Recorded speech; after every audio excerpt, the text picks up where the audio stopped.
Bonjour et bienvenue dans ce 30e épisode de 100% janvier.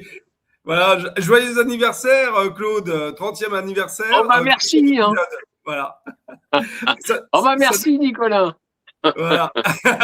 Nous, ça nous fait plaisir, en tout cas sur Divergence Politique, de te retrouver toutes les semaines. Alors, vous l'avez vu avec ce petit jingle d'introduction, c'est Xavier Moreau qui vous dit, il n'y a pas 30 milliards de solutions, les amis. Si vous voulez nous aider, eh bien, faites un j'aime à cette vidéo, partagez-la avec vos amis. Bien entendu, abonnez-vous à la chaîne, activez la cloche pour avoir les notifications sur les prochains programmes. Et puis, si vous voulez nous soutenir, n'hésitez pas. Vous pouvez faire soit un don par la plateforme YouTube directement. Je crois que ça s'appelle Super Thanks ou quelque chose comme ça. Soit vous pouvez même d'ailleurs booster. Apparemment, YouTube offre aux gens qui ont un compte sur YouTube et qui suivent des vidéos, je ne sais pas comment ça fonctionne, de booster une vidéo à partir de points que vous avez dû probablement obtenir en fonction du nombre d'émissions, du nombre d'heures que vous avez passé sur YouTube. Ça doit fonctionner comme ça. Donc là, c'est absolument gratuit. Ça booste la vidéo, visiblement.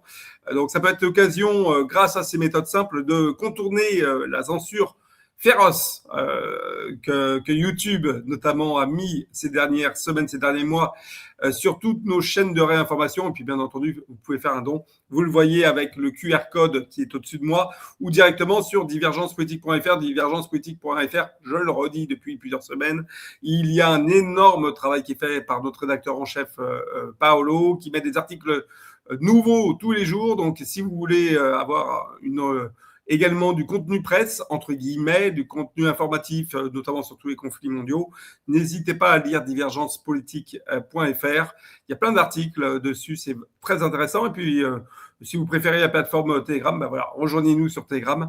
Ça permet d'être informé. Claude, on le voit sur la vignette, dans ce 30e, tu as décidé de nous gâter. Vous le voyez, il y a beaucoup de petits thèmes. Et un thème central, un thème principal, c'est les États-Unis et l'UE qui attaquent la Russie. Tu vas nous montrer les preuves, Claude. Donc, il y a quand même beaucoup de choses à dire dans cet 30e épisode. La première chose dont tu as voulu parler, bien entendu, c'est Ukraine, la question de l'Ukraine, le Royaume-Uni qui vient de lancer un nouveau programme d'aide à Kiev. Alors ça, c'est pas surprenant. 1 milliard de dollars, ceci étant, quand même, de dons. Les Anglais sont riches, visiblement encore. C'est plus notre cas en Europe. En contrepartie, par contre, ils souhaitent prendre le contrôle du quartier général de la force ukrainienne. Raconte-nous un petit peu tout ça. C'est déjà fait, c'est déjà acté. En fait, effectivement, le Royaume-Uni va livrer 1 milliard de dollars d'armes à Kiev, à peu près. Ça correspond à peu près à 752 millions de livres sterling. Au programme, 150 000 drones, plus de 350 000 missiles de défense, système radar, etc., etc. Donc, c'est un nouveau programme. Avant qu'il s'en aille, Keir Starmer gâter le Royaume-Uni. Fantastique. Donc, et tout ça, en fait, ce programme, alors, ça fait partie d'un programme qui est financé par le biais d'un prêt extraordinaire de 2,26 milliards de livres sterling. J'ai bien dit 2,26 milliards de livres sterling, soit 3 milliards de dollars, accordés par le Royaume-Uni à l'Ukraine en titre de l'accélération des recettes extraordinaires, ERA, garantie par les recettes générées par les actifs russes immobilisés. C'est intéressant quand même.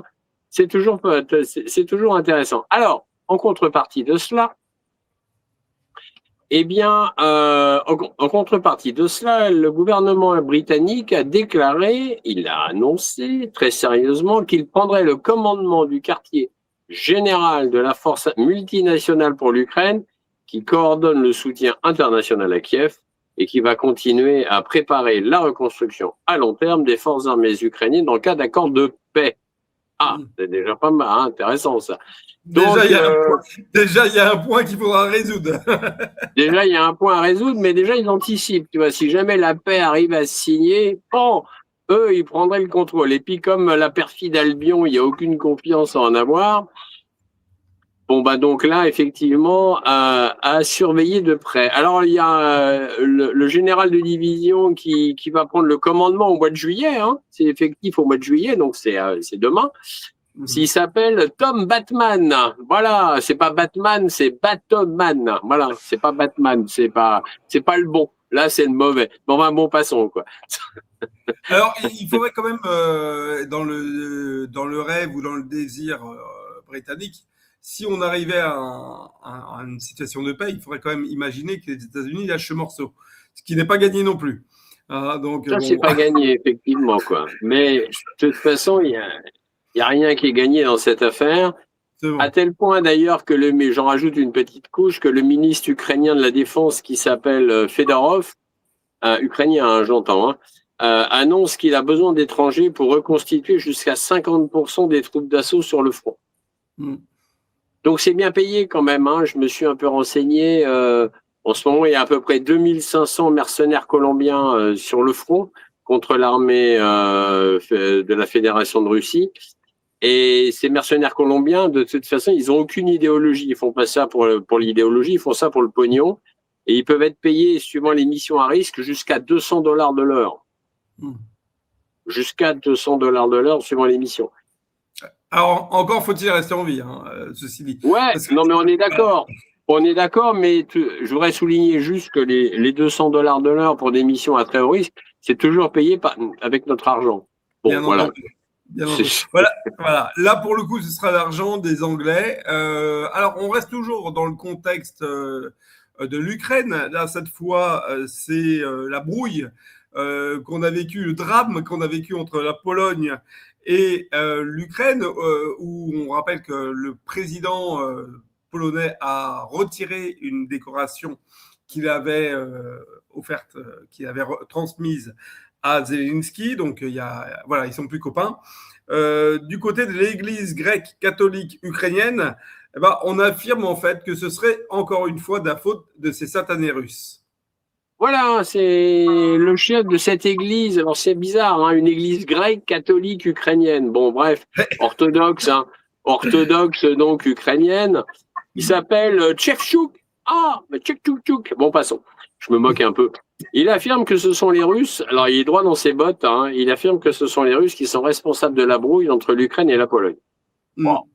Il est très intéressant ce monsieur parce que alors, il dit que la Russie veut nous diviser tous et que nous savons qu'aujourd'hui, la Russie finance tous les partis ultranationalistes en Europe, etc., etc.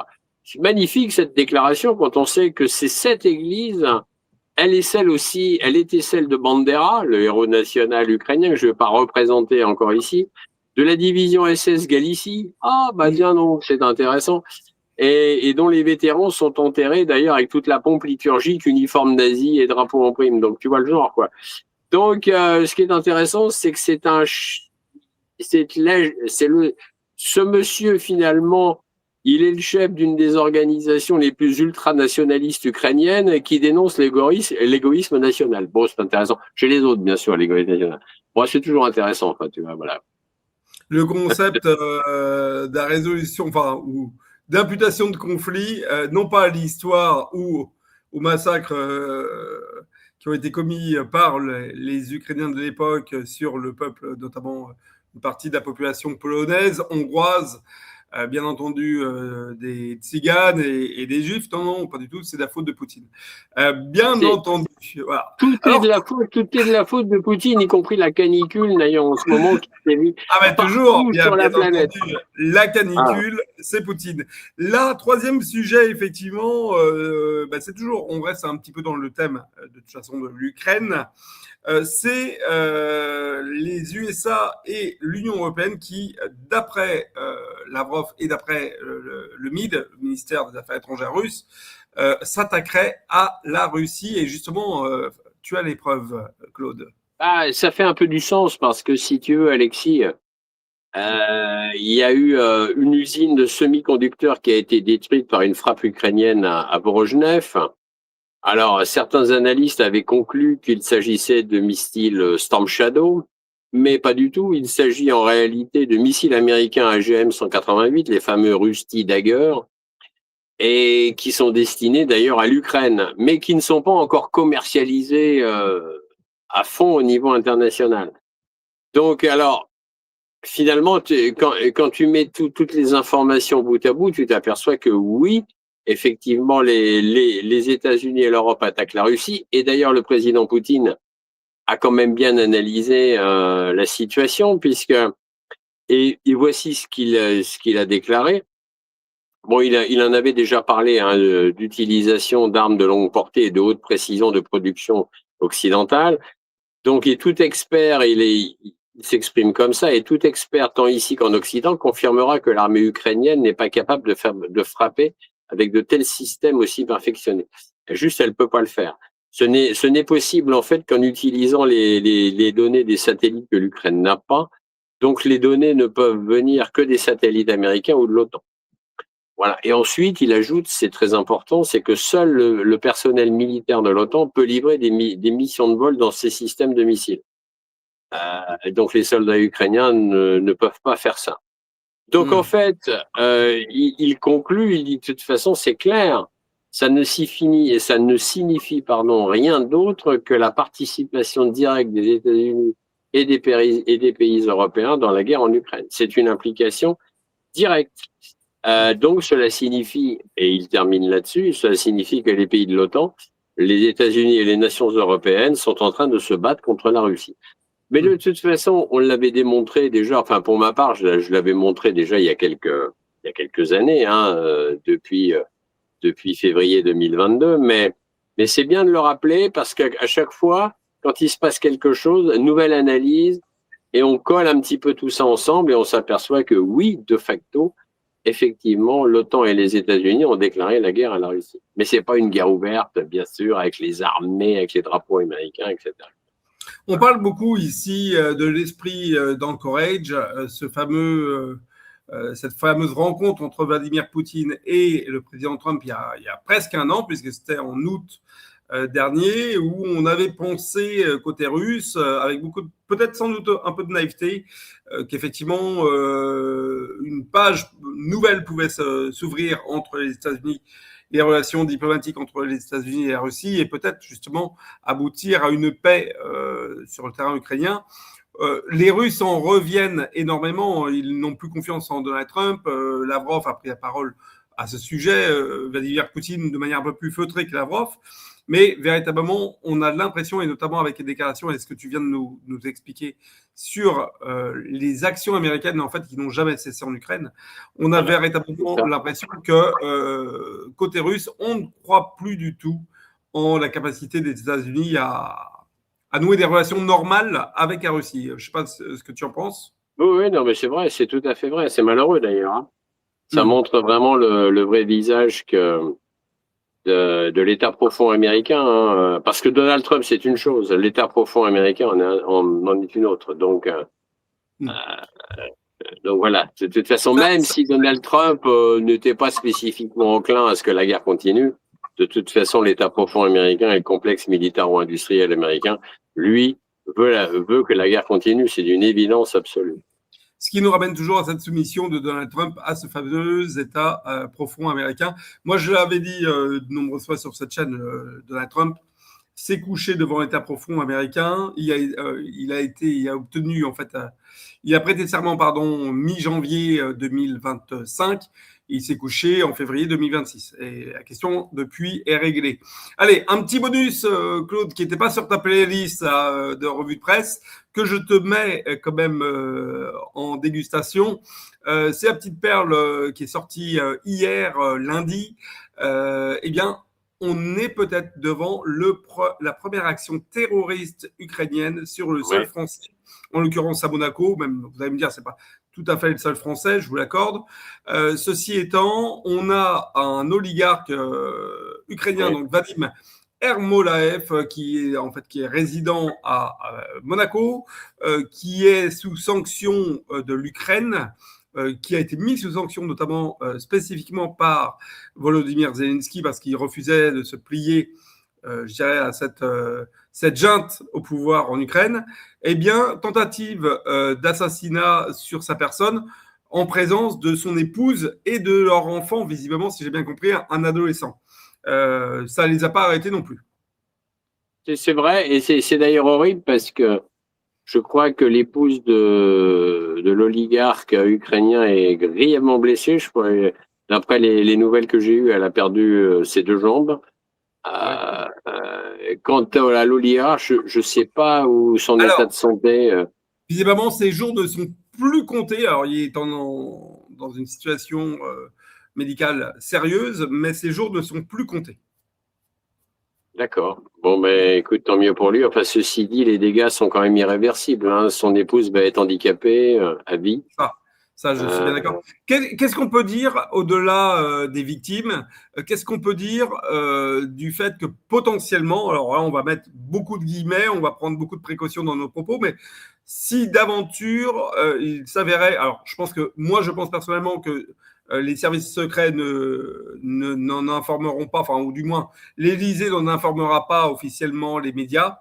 S'ils avaient la conviction que ce sont une action terroriste menée par le SBU ou un autre organe qui vient, je pense qu'ils ne nous le diront pas, mais qu'est-ce que ça dit, je dirais, de notre relation aussi toxique, nous, Français, avec l'Ukraine?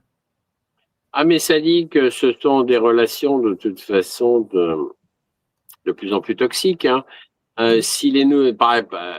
Voilà un exemple simple. Si les informations sont réelles, et je pense qu'elles le sont, l'Ukraine commence à commercer étroitement avec les cartels de drogue mexicains.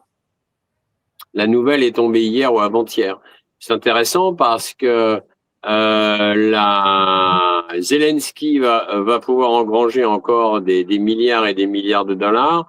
Ça veut dire ça arrange très bien les cartels mexicains parce que comme ça, la cocaïne et le fentanyl va arriver à Odessa. Odessa, faut le savoir, donc va devenir la plaque tournante donc des cartels mexicains. Ce qui est très intéressant aussi, c'est que Odessa va le permettre parce qu'il y a quasiment pas de douane et il y aura certainement pas de contrôle. Donc en fait, c'est hyper dangereux. C'est hyper dangereux pour les Européens. Déjà, je parle là au niveau de la population entière, puisque les drogues vont encore plus couler à flot dans nos pays et empoisonner encore un nombre X de gens. Donc l'Ukraine est vraiment un État terroriste. C'est vraiment un État qui est prêt à tout. Il finance aussi des terroristes au Mali. Enfin, je veux dire, et il coche toutes les cases, hein. Le gouvernement de Kiev coche quand même toutes les cases entre la GPA qui est autorisée alors que c'est non éthique, entre les trafics d'organes, les trafics d'êtres humains, la corruption. Enfin, je veux dire, c'est un État qui coche vraiment toutes les cases, quoi. Vraiment toutes les cases. Et que nous finançons sans aucun regard. Ben voilà, triste voilà. France. Alors, pour finir sur la série des personnalités qui nous plaisent pas sur cette chaîne, eh bien, tu voulais nous parler un petit peu, bien entendu, de la démission de Starmer, mais nous parler aussi, on avait dit son nom la dernière fois, de Burnham, celui qui sera potentiellement son remplaçant. Donc. Ouais, oh bah écoute, c'est une brève, hein. C'est-à-dire Starmer est démissionnaire, donc ça c'est pas un scoop, hein, on s'y attendait. Bon, c'est quand même lui, quand il était procureur, qui a couvert tous ces viols en série par des gangs par des gangs pakistanais. Excusez-moi pour l'erreur, mais je parle aux amis internautes, hein. Donc c'est vraiment des gangs pakistanais, et Starmer à l'époque qui était procureur a couvert tout ça. Donc là, il est démissionnaire parce que de toute façon, je pense qu'il est un peu mêlé aussi dans l'affaire Epstein. Il est remplacé par Andy Burnham. Donc lui, tout d'un coup, je me suis un peu renseigné. Il était plus député depuis 2017. Il était devenu quand même maire du Grand Manchester. Donc pour être Premier ministre, il devait donc être député parce que là-bas en Angleterre, tu peux pas devenir Premier ministre si t'es pas député. Donc, l'un des députés travaillistes du Grand Manchester a démissionné. Burnham a été élu député le 18 juin. Et là, en fait, il va être élu Premier ministre, c'est quasiment certain. Alors, il est pratiquement égal à Keir Starmer, presque pire. Il se veut socialiste pur et dur. En fait, il est anti-nationaliste pour le Royaume-Uni, sympathique. Mais il est nationaliste russophobe pour l'Ukraine. Fantastique. Et donc, en avril dernier, quand il était encore maire de Manchester, il a reçu les maires ukrainiens des villes de Lvov et de Boutcha. Bon, bref. Donc, le nouveau, eh bien, on a perdu les Anglais ont perdu la peste et les Anglais vont hériter du choléra. fantastique, fabuleux. No comment, no comment. Bon, c'est l'Angleterre. Donc, Alors, un autre pays qui file un mauvais coton en ce moment, c'est l'Allemagne. Alors là, c'est un petit peu plus, on peut peut-être plus en prêter le sourire que ceux dont nous avons parlé, qui étaient beaucoup plus sérieux juste avant. En Allemagne, eh bien, c'est une insolite et une stupidité. Jugées polluantes donc par l'Union européenne, les frites d'un plat traditionnel disparaissent des trains allemands. Escrologie, c'est ton cri. ah oui, ben moi, tu sais, les escrologues, je les ai dans mon viseur. Alors, effectivement, le 21 juin 2026, à Berlin, hein, la compagnie de train allemande Deutsche Bahn a confirmé la disparition des frites qui accompagnaient un plat traditionnel que je ne connais pas. Je n'ai jamais pris le train en Allemagne, donc j'ai jamais mangé cette spécialité. Mais bon, ça s'appelle du Currywurst. Alors, apparemment, c'est une espèce de saucisse. Bon, de toute façon, les Allemands mangent beaucoup de saucisses, donc c'est sans surprise. Mais c'était servi quand même dans les wagons-restaurants de la Deutsche Bahn. Eh ben, c'est terminé, basta. On servira le currywurst, mais sans les frites, c'est-à-dire avec des quarts de pommes de terre, parce que l'adaptation à un règlement européen sur les gaz réfrigérants et le climat. Ah, les frites ont été jugées donc polluantes. Excite les frites. Donc c'est complètement fou. Tout ça pour limiter l'impact climatique, soi-disant, des fluides frigorigènes. Non, mais ils nous gonflent avec ça quand même tous en Europe parce que, soi-disant, ils veulent vraiment que l'on revienne à l'âge de pierre. Genre, faut plus climatiser rien, faut crever la gueule ouverte. Et là, je parle de nos seniors dans les hôpitaux qui, c'est une honte absolue. Il y a des chambres qui ne sont pas climatisées. Non, mais il faut quand même arrêter le délire, quoi. Donc voilà. Jusqu'où les pouvoirs publics et les opérateurs vont-ils aller pour faire plaisir aux réglementations débiles de l'UE?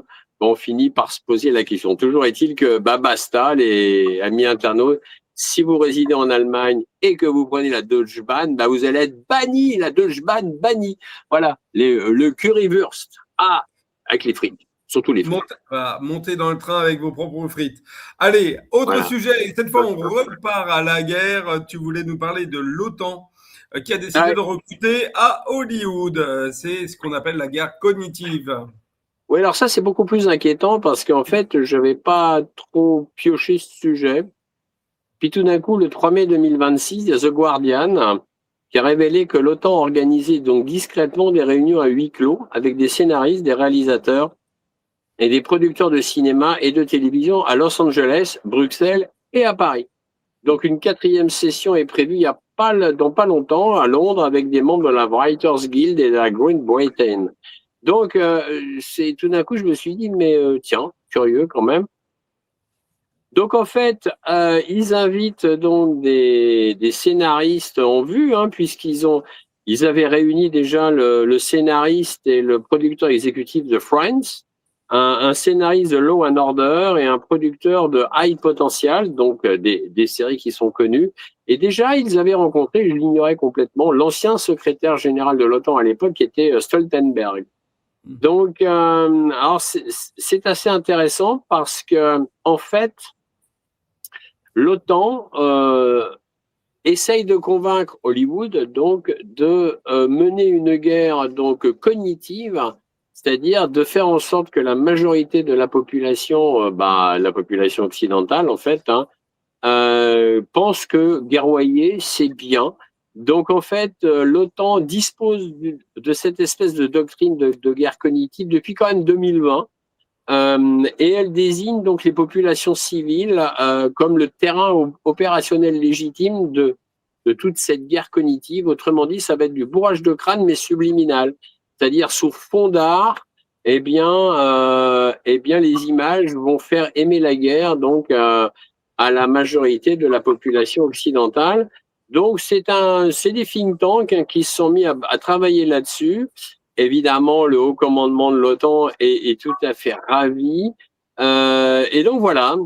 Donc j'ai trouvé. Alors il y a quand même quelques producteurs hollywoodiens qui ont refusé clair et net. On dit non, nous c'est de l'art et l'art ne doit pas servir à la guerre. Ouf, il y en a quand même quelques-uns qui ont dit non. Mais pour l'instant, une grande majorité d'entre eux qui ont été contactés par l'OTAN ont dit oui. Je pense qu'il y a des Magnifique. financements extrêmement lucratifs, hein, ne Ouais, nous le cachons pas. Mais c'est je vrai pense qu'il aussi. y a dans cette guerre cognitive, il y a deux aspects. Il y a effectivement l'aspect premier qui est de faire accepter par les populations la guerre comme étant finalement quelque chose de pas si dramatique ou de pas si grave que ça, premièrement. Et puis deuxièmement, il y a par le biais effectivement des thèmes des films aussi une orientation sur certains pays. On le voit, il y a certains pays, on va pas parler de la Russie forcément, puisqu'ils ont toujours été le méchant dans tous les films. Donc ça, c'est déjà un acquis. Mais on peut influer sur la perception des gens, sur un État ou sur une nation par le biais du cinéma. Donc il y a beaucoup de malice dans ce qui est en train d'être mis en place par l'OTAN, là, quand même. Hein. Ouais, absolument. Ce qui implique pas, c'est pas de bon augure, je veux dire. Ça implique effectivement que la guerre risque de continuer encore, malheureusement, assez longtemps. Ah, Celle-ci ou Mathis. une autre, effectivement. Alors là, on a fini notre première partie, c'est-à-dire la partie sur l'international. On va parler maintenant, Cocorico, on va parler de la France. Et là, tu voulais nous parler directement du projet de loi dit Riposte, c'est son nom, qui a été mis en place par le ministre de la Défense, ministre de Laurent Nunez, il est quoi? Il est ministre de la des renseignements ou Il est ministre de l'Intérieur, là. ministre de l'Intérieur, pardon, voilà. Laurent Il est ministre de Nunez. l'Intérieur. Oui, bah, tu t'inquiètes pas, Alexis, hein. Il y a tellement eu de valses, la valse à 2 temps. D'ailleurs, il a été ministre de l'Outre-mer, il a valsé. Enfin. Ah, bien. Je parle de Manuel Valls. Bon, t'affole pas. Ouais. C'est effectivement Laurent Nunez, sinistre individu, qui a sévi contre les Gilets jaunes. Alors, il vient de déposer donc la loi Riposte. Alors, j'aime bien Riposte. On s'est dit Riposte à quoi? Eh ben, soi-disant, c'est pour empêcher les rave-parties. Ah, magnifique. En réalité, c'est pas du tout pour ça. C'est une extension massive de la surveillance généralisée des véhicules via les LAPI, L-A-P-I, c'est-à-dire système de lecture automatisé des plaques d'immatriculation. Les LAPI, il faut le savoir, c'est déployé depuis 2003 déjà.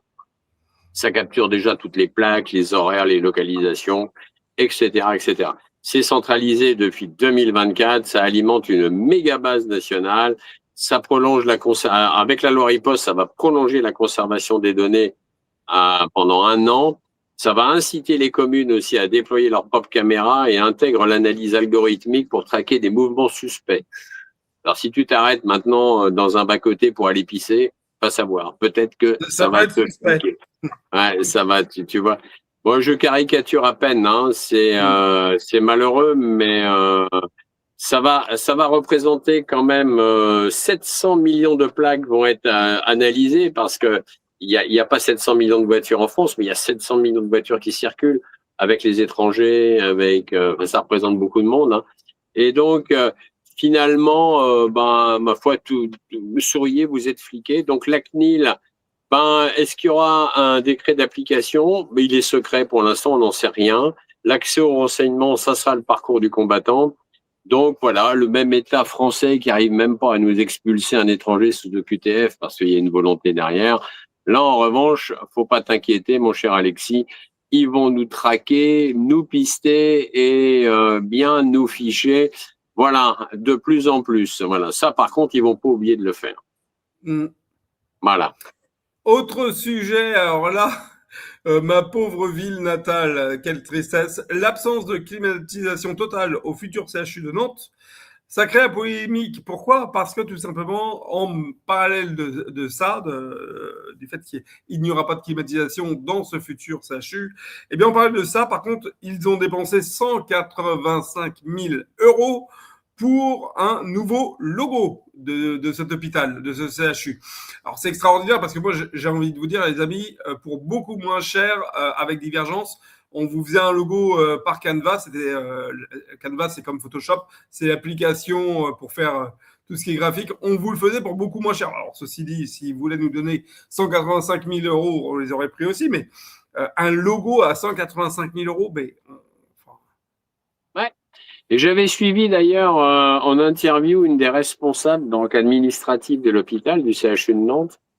Et elle trouvait ça bien. Ah ouais, vous comprenez, un logo, ça parle, ça nous vante. Mais ah j'avais oui, envie de lui dire, mais ma chérie, On va à l'hôpital, au CHU ou peu importe pour se faire soigner. On n'en a rien à foutre de savoir s'il y a un beau logo.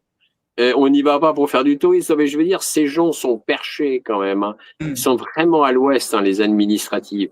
Ils sont vraiment sur une planète, je sais pas moi. C'est vraiment les bureaucrates, c'est les technocrates, c'est mortel quoi. Donc en tout Mais, cas, le et en futur. plus, il n'y a personne qui leur a dit, vous êtes un peu des pigeons. 185 000 euros pour un Ah logo, même oui, pour ben n'importe non, quelle mais entreprise. bah non, parce que ça fait marcher les copains. C'est encore des appels d'offres, tu sais, qui font marcher les copains. Non, mais ça, c'est vraiment quand même des vauriens. On est vraiment dirigé par une caste de technocrates et d'administratifs qui sont vraiment des vauriens. Ils sont vraiment des voyous, hein. Tu te rends compte que le futur, donc CHU de Nantes, qui va ouvrir à l'horizon 2028, hein, il y a 230 000 mètres carrés à peu près au niveau de la totalité du site. Et il y aura donc à peine, enfin, il y aura 86% de l'ensemble qui sera climatisé. C'est-à-dire qu'il y a 14% qui ne seront pas climatisés. Alors là, tu te dis, ah bon? Et qu'est-ce qu'ils vont faire pour ça? Alors évidemment, la direction du CHU s'exprime, et là, quand même, faut être bien accroché. Alors, pour les chambres d'hospitalisation, et là, je les cite quand même. Non, mais il y a des fois, tu as envie de les étrangler, quand même. Pour les chambres d'hospitalisation conventionnelles, l'établissement a préféré installer des dispositifs de dernière génération. Ouf, ça nous rassure. Les façades orientées au sud seront équipées de triple vitrage. Tac, tac, tac. Déjà, de stores intégrés et de shadow box. Alors j'ai dit, oula, c'est quoi le shadow box? Eh ben, Nous, c'est un ici, on connaît le shadow banning, mais ça, c'est autre chose. shadow box, je connaissais pas. Alors ça fait bien de parler anglais, tu vois, ils m'énervent tous quand même. C'est un système d'espace creux isolant servant de zone tampon thermique. Oh, magnifique! Donc les chambres disposeront aussi d'un rafraîchissement par air de renouvellement insufflé à 23 degrés. Bon, et de toits végétalisés. Bref.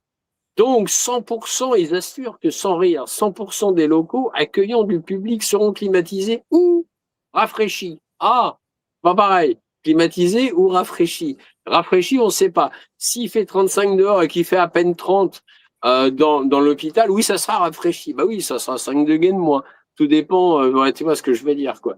Et effectivement, comme tu le disais au début, mais dépenser 185 000 euros juste pour changer leur identité visuelle, ça leur a pas posé de problème. Ça leur a pas posé de problème. Mais Nantes, c'est vraiment une ville qui cumule tout là-bas. La mairesse déjà des lieux a été réélue. Je ne sais pas pourquoi, parce que les Nantais sont masos.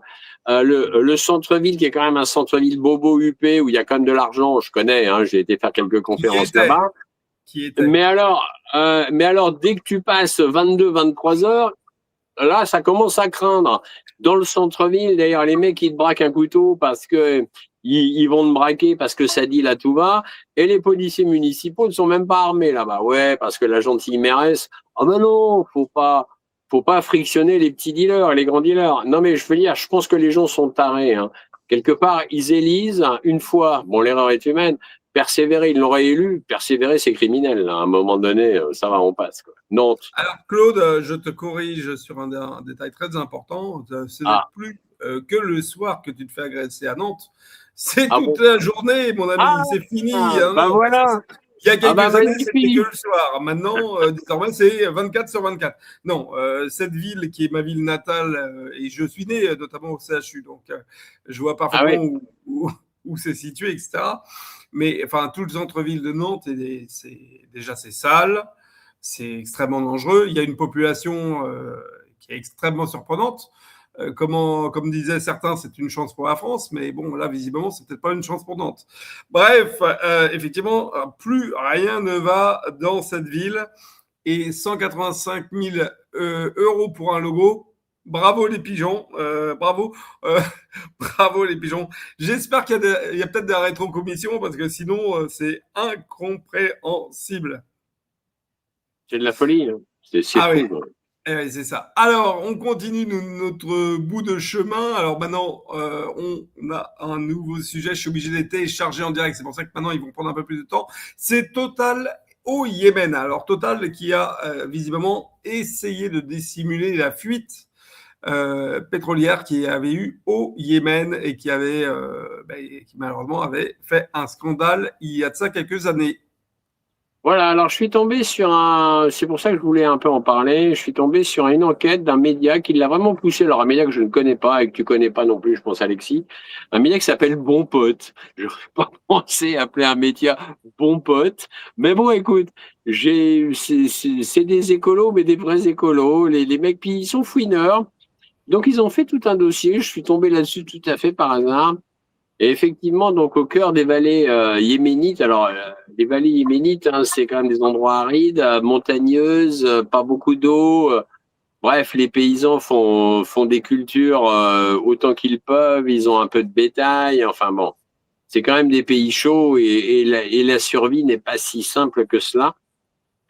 Donc il y avait un pipeline qui passait à travers donc des montagnes yéménites et puis qui à un moment donné, ben, malheureusement, il y a eu une énorme fuite, c'est-à-dire que alors le pipeline en plus, c'était une nuit de mars 2008, donc on remonte dans le temps.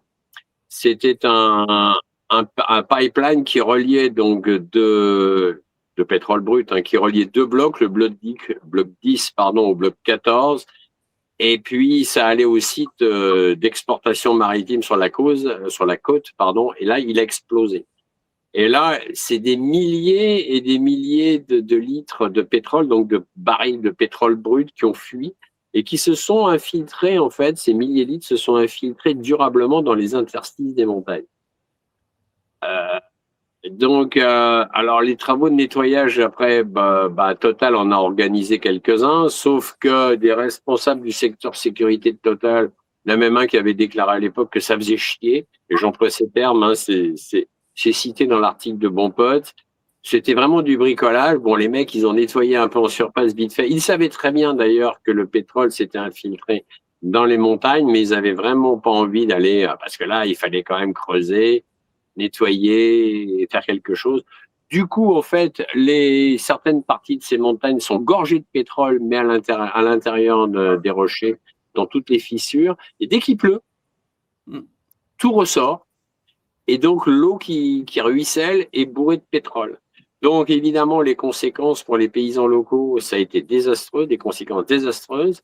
Empoisonnement du bétail, empoisonnement des nappes phréatiques, l'eau, évidemment, interdiction de la consommer. Ils ne pouvaient même pas arroser leurs champs.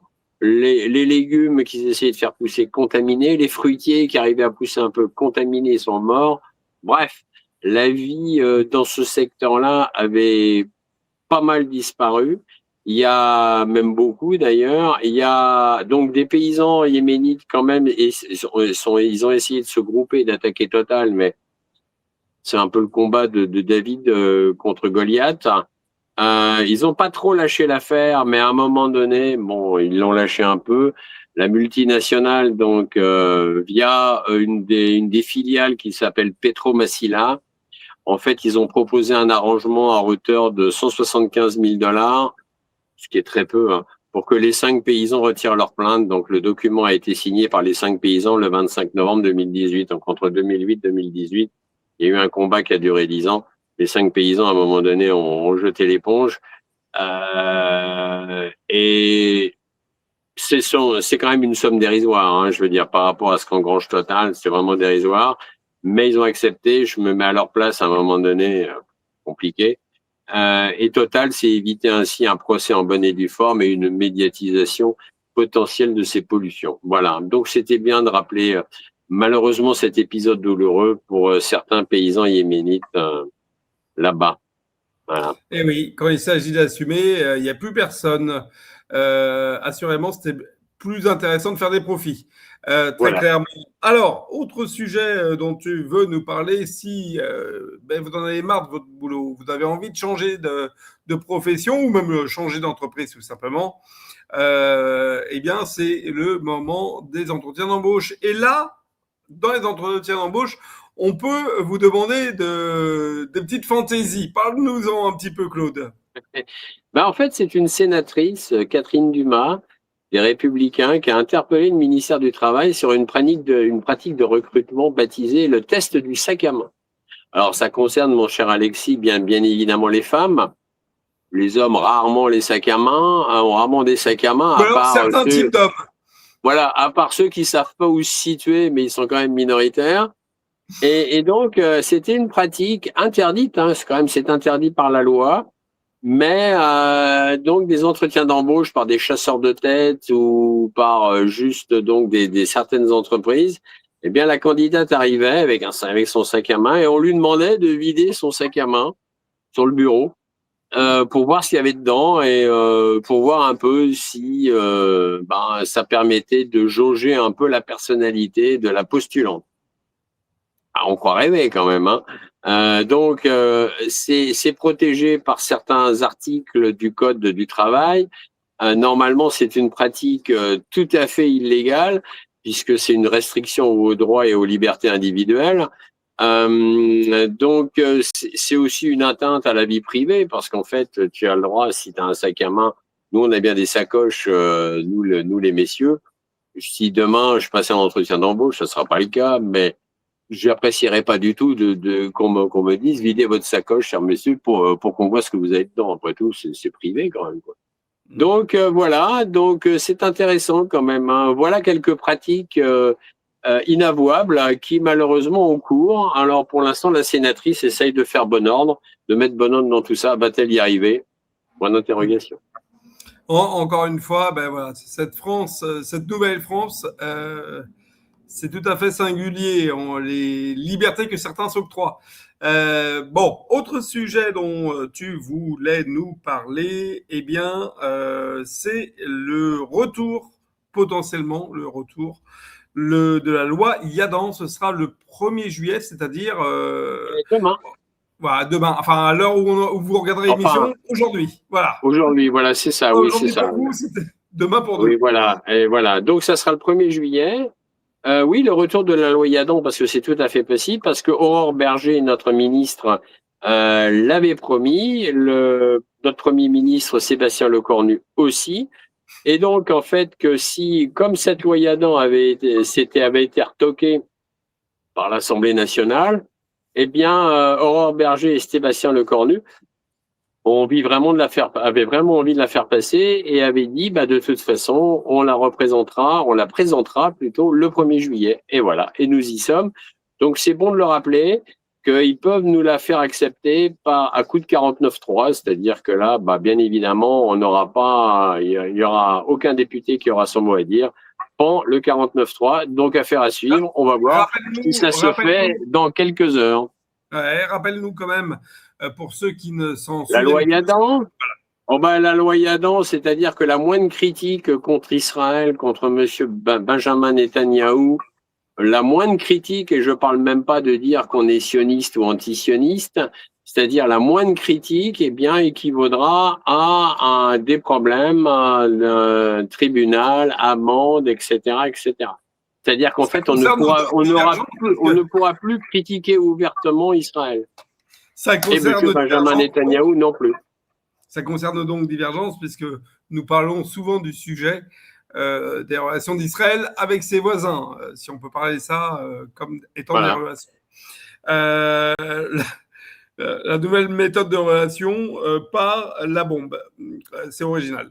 Et enfin, dernier sujet dont tu voulais nous parler aujourd'hui, dans cette 30e revue de presse sur divergence politique, c'est l'INRAE, alors INRAE, ou je ne sais pas comment tu prononces ça. Ouais, c'est l'INRA, ça se prononce plutôt l'INRA, tu prononces pas le.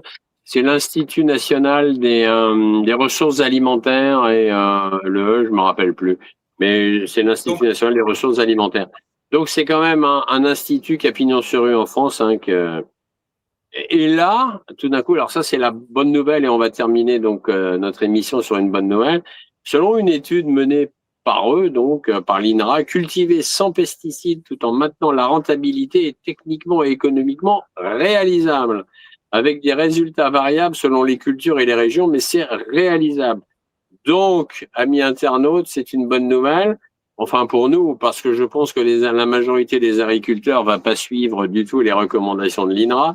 Ça, c'est quand même ennuyeux. Mais en tout cas, moi, ça m'a fait plaisir de constater qu'un organisme quand même national qui a pignon sur rue, Donc l'Institut, ah oui, voilà, ça y est, je sais ce que c'est j'avais un peu oublié, c'est l'Institut national de recherche pour l'agriculture, l'alimentation et l'environnement. Donc c'est l'INRA, voilà. Et donc ils ont fait le choix, c'est une étude qui s'appelle Réseau Pest, et ils ont fait le choix d'une rupture drastique avec le système conventionnel en cultivant sans aucun pesticide, mais sans forcément passer en agriculture biologique. Mais ils pensent et ils ont étudié la chose que voilà, on peut aujourd'hui se passer de pesticides. Alors, est-ce que nos agriculteurs vont le faire? Ça, j'en doute. En majorité, je parle des grands, hein. Je parle des grands et des moyens. Les petits, j'ai pas de doute, mais les grands et les moyens, j'ai évidemment énormément de doutes. Mais donc voilà, donc ils ont démontré qu'en fait, ça peut être rentable économiquement, c'est-à-dire qu'il n'y aura pas forcément une baisse de production et il n'y aura pas forcément une baisse de revenus. Donc ça fait quand même 50 ans que les agriculteurs nous empoisonnent, donc ça serait bien quand même qu'ils, pour une fois, ils aillent dans le sens d'un rapport positif qui peut se permettre, enfin, qui peut nous permettre d'arrêter de manger des pesticides. Voilà. Merci d'avance, les agriculteurs, mais c'est pas gagné. Voilà, on finit sur une note semi-positive. Allez, semi-positive. Voilà, semi-positive. Cette 30e revue de presse, déjà, Claude, 30 ensemble, non, on va viser 40. Bah, exact. Ah, écoute, et puis pourquoi pas plus que ça, même d'ailleurs. Moi, tu sais, quand je suis parti, il n'y a pas de souci. Voilà. Hein. Alors, on va se retrouver pour déjà la 41e, ce sera la semaine prochaine. Merci d'avoir regardé ce programme. Merci de soutenir Divergence Politique. Je vous rappelle, faites un j'aime à cette vidéo, s'il vous plaît. Partagez-la avec vos amis. Et puis, abonnez-vous, bien entendu, à la chaîne Divergence Politique. Activez la cloche et suivez tous nos programmes. Et puis, faites un petit commentaire. S'il vous plaît, mettez un petit commentaire en dessous de cette vidéo. Ça permet d'améliorer les questions de référencement. Voilà, je vais pas vous le redire en permanence, mais vous savez qu'on est extrêmement attaqué en ce moment. Tous nos amis, hein, que ce soit Sylvain Ferrara, que ce soit GPTV, que ce soit TV Liberté, chez qui tu seras demain soir. Enfin, ce soir, au moment où les gens regardent l'émission. Que ce soit tous les médias, Alexis Poulain, etc., de réinformation, tous ces médias-là, on est vraiment dans le dur. Donc, on a vraiment besoin que vous nous aidiez à passer le cap.